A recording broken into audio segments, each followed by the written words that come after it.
To Guruji English classes. मेरा नाम है सुनील चौधरी और मैं हूं आपका इंग्लिश गुरु। और चैनल पर जुड़ने के लिए बहुत बहुत धन्यवाद, सब्सक्राइब करने के लिए बहुत बहुत धन्यवाद और लगातार इंग्लिश सीखने के लिए बहुत बहुत धन्यवाद और अपनी तरक्की में अपना योगदान देने के लिए आपका बहुत बहुत धन्यवाद। तो सबसे पहले हम वीडियो में बात करने वाले हैं डेली। डेली आपको क्या करना है? Daily you have to read for at least 20 minutes और मे बी 30 मिनट्स, और ज़्यादा पढ़ सकते हो, that is better. Okay, so you read it loudly. Okay, read loudly by opening your mouth. Read loudly by opening your mouth. Then you have to write at least maybe a page. Uh, you can read it by copying. देख कर भी आप लिख सकते हो, that's fine. Okay, so speak. तो speak करने का मतलब है कि आप जब रीडिंग करते हो तो भी स्पीकिंग हो जाती है, but like speak means just speak to yourself or to anyone around. So मेरे साथ क्या हुआ? I was speaking to myself most of the time. कोई था ही नहीं आसपास। सन 2001 में मुझे बुखार चढ़ा था इंग्लिश बोलने का। इंग्लिश मुझे आती है, सन 92 से आती थी, because I was studying in English medium school. गाँव बिल्कुल कतई सरकारी स्कूल से मैंने पढ़ाई शुरू करी थी, प्राइमरी से, जहाँ हम स्लेट पट्टी लेके जाते थे और वहाँ से पढ़ाई शुरू करी थी। उसके बाद पिताजी का आशीर्वाद, पिताजी के अंदर बहुत बड़ी ये थी तमन्ना, तो उन्होंने मुझे कैसे भी करके एक बहुत बढ़िया स्कूल में दिल्ली फरीदाबाद में एडमिशन दिलाया और वहाँ से मैं पढ़ा हूँ। बहुत अच्छा था, बट रेगुलर नॉर्मली ऐसा होता है ना कि बंदा हाई स्कूल निकल जाता है, कोई ध्यान ही नहीं होता, तो ऐसी कोई ख़ास इंग्लिश नहीं आती थी समझ में, बट जवान पे नहीं आती थी, ये सब होता था। तो 11वीं में लगभग मुझे बुखार चढ़ा कि भाई अच्छी सी इंग्लिश बोलनी चाहिए, तो बढ़िया सा बुखार चढ़ गया। और 11वीं में तब मोबाइल फ़ोन होते नहीं थे, इंटरनेट का तो कोई मतलब ही नहीं है गांव देहात में, और मैं सरकारी कॉलेज में था। 11वीं में भी 25 रुपये महीने फ़ीस थी मेरी। लगस्मा इंटर कॉलेज गोंडा अलीगढ़ में पढ़ता था मैं। तब मुझे बुखार चढ़ा इंग्लिश का और मैं फिर अपने आप से ही बात करता था। I use to talk to myself. तो आप खुद से ही बात कीजिए, talk to yourself. Hey my name is Sunil Chaudhary. अपना इंट्रोडक्शन ही देते रहो। Hey my name is Sunil Chaudhary, I belong to this village, I want to do this, I want to become this, I want to achieve this. I have 4 people in my family. My family has 4 members and I love to speak English. Something like that. कुछ भी बोलते रहो, speak anything, okay? तो इससे आपकी जो speaking की ability है वो बनी रहेगी, ओके?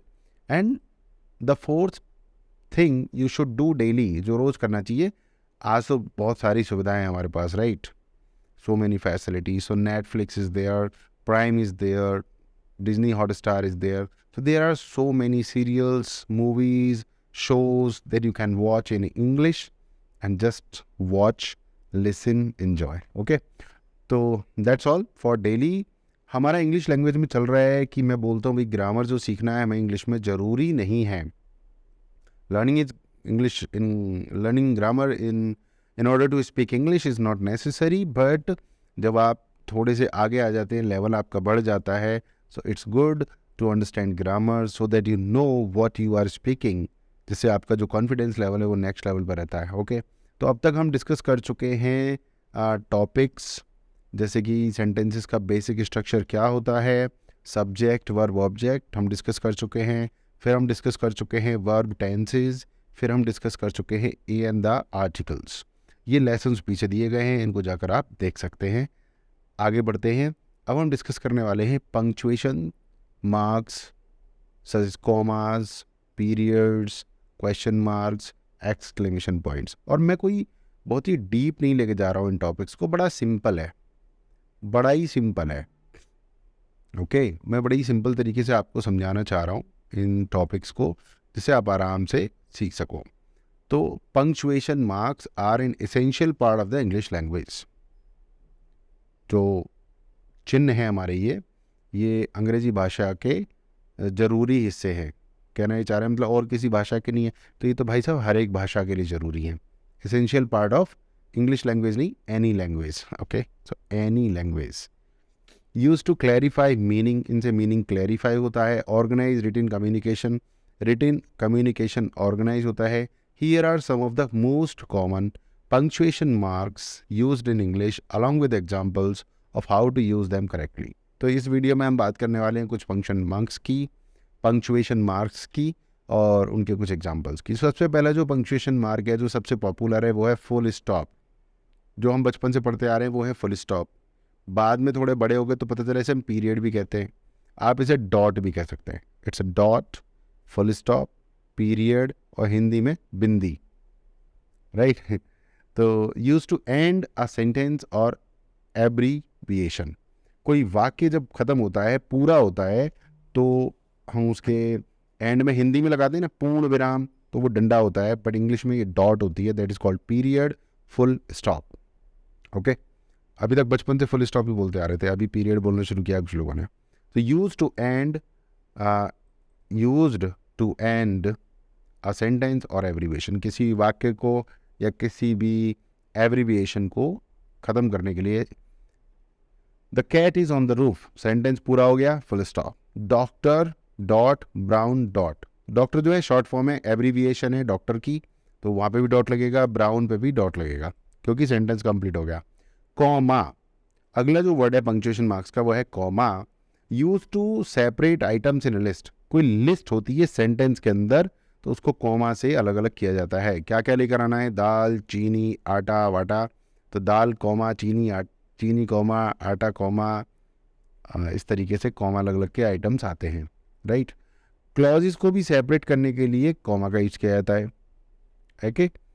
तो इस तरीके से थोड़ा सा गैप रखने के लिए कॉमा का यूज़ किया जाता है, बेसिकली थोड़ा सा गैप रखने के लिए। जैसे मुझे अंडे, दूध और ब्रेड खरीदने की आवश्यकता है, तो लिस्ट हो गई ना, एग्स, मिल्क एंड ब्रेड, तो I need to buy eggs comma milk comma and bread. एक चीज़ यहाँ पे नोटिस करने वाली है, जो चीज़ मैं खुद बाद में सीखा, वो ये है कि एंड के पहले भी कॉमा आता है। जब हम बचपन से पढ़ रहे थे तो eggs comma milk and bread comma नहीं लगाते थे, बट अभी जो लेटेस्ट है अपडेट, मेरे दिमाग में अभी तक जो लेटेस्ट अपडेट है वो ये है कि एंड के पहले भी कॉमा लगाते हैं। अगर ये सिर्फ दो ही आइटम होते, मिल्क एंड ब्रेड, तो मिल्क के बाद कॉमा नहीं लगाते, मिल्क एंड ब्रेड होता सीधा, कॉमा नहीं होता। बट ये दो से ज़्यादा आइटम है, यानी लिस्ट है, तो लिस्ट के बीच में जब लास्ट वाला आइटम होता है उससे पहले एंड लगता है और उससे पहले भी कॉमा लगता है। I need to buy eggs, milk, comma and bread. I went to the store, comma, and I bought some bread. यहाँ पर ये दो फ्रेजेज हैं, I went to the store और दूसरा है कि I bought some bread। तो ये हैं एंड से भी जुड़ सकते थे, बट यहाँ कायदे में थोड़ा सा ना गैप होना चाहिए। I went to the store, थोड़ा से गैप के लिए कॉमा है, and I bought some bread, मैं थोड़ी सी ब्रेड लेकर आया। Before the storm, यहाँ थोड़ा रुकना पड़ेगा मुझे। Before the storm, before the storm, the sky turned dark. आंधी आने से पहले आसमान गहरा हो गया, काला हो गया। तो यहाँ रुकना पड़ता है, तो ऐसी जगह पर हम कॉमा लगाते हैं। कॉलन, कॉलन मतलब दो बिंदी। Use to introduce a list, example और एक्सप्लेनेशन। अगर लिस्ट शुरू हो रही है, जहाँ से शुरू हो रही है वहाँ पे कॉलन लगा देते हैं। उदाहरण शुरू हो रहा है, वहाँ पे कॉलन लगा देते हैं। एक्सप्लेनेशन शुरू हो रहा है, वहाँ पर कॉलन लगा देते हैं, right. There are 3 primary colours, 3 प्राथमिक रंग होते हैं। यहाँ से लिस्ट शुरू होगी उन तीनों रंगों की, तो यहाँ पर हमने कॉलन लगा दिया, रेड, ब्लू एंड येलो।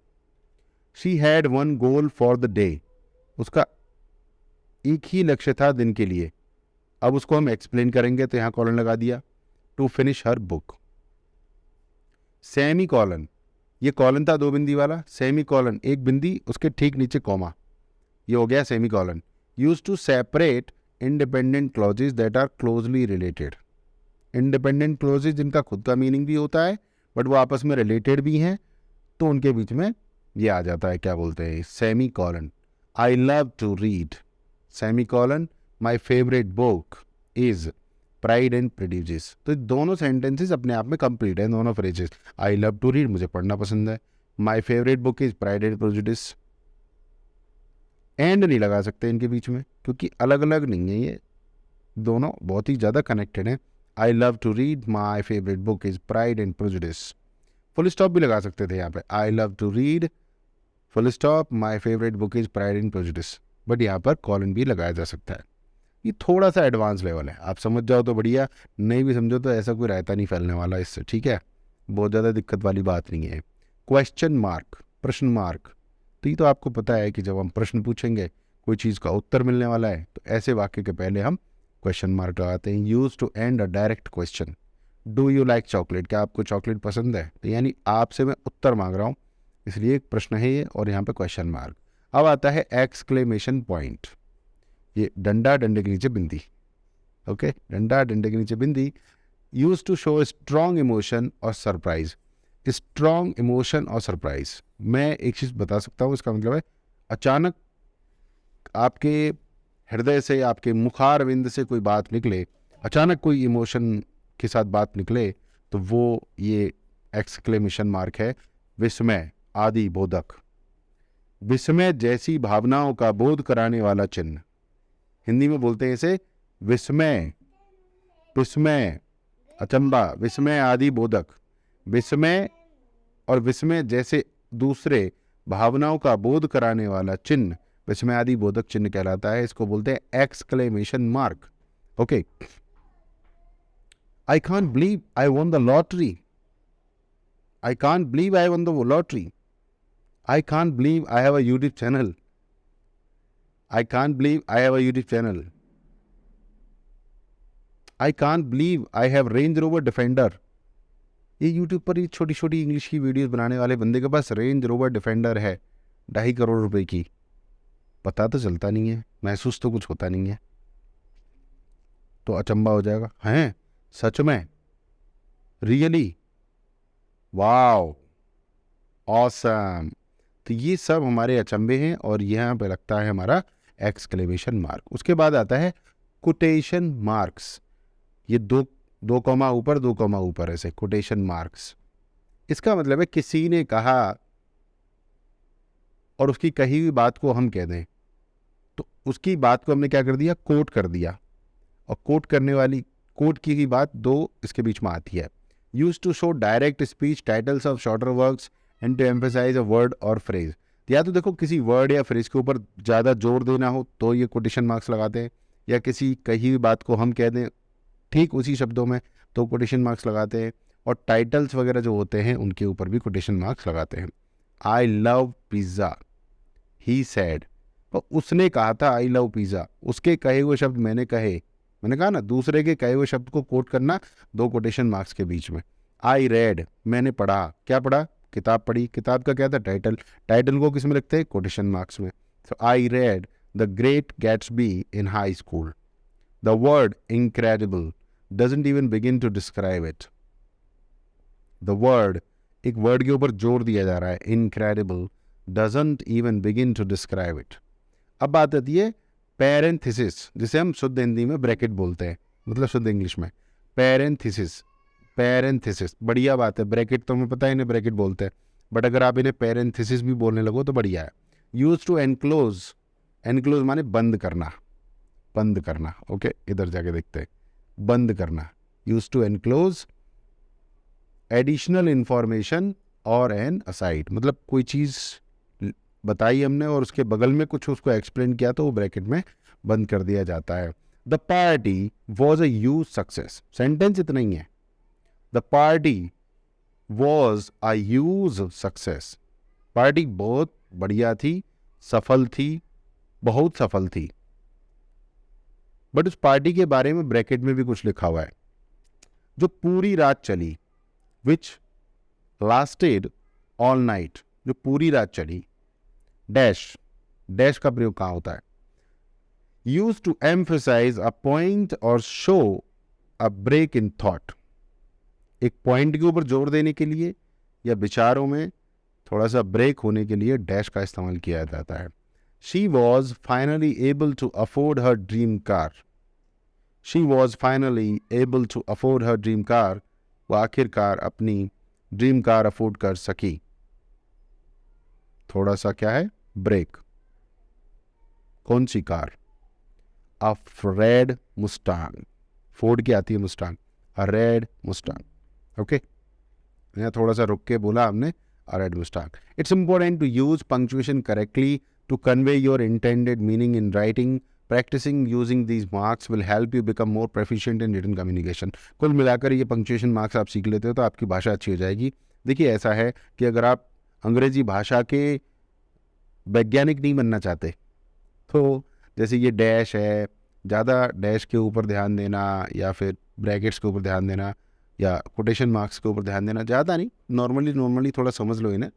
ज़्यादा इनमें घुसने की ज़रूरत नहीं है क्योंकि आपको इंग्लिश लैंग्वेज का वैज्ञानिक नहीं बनना है।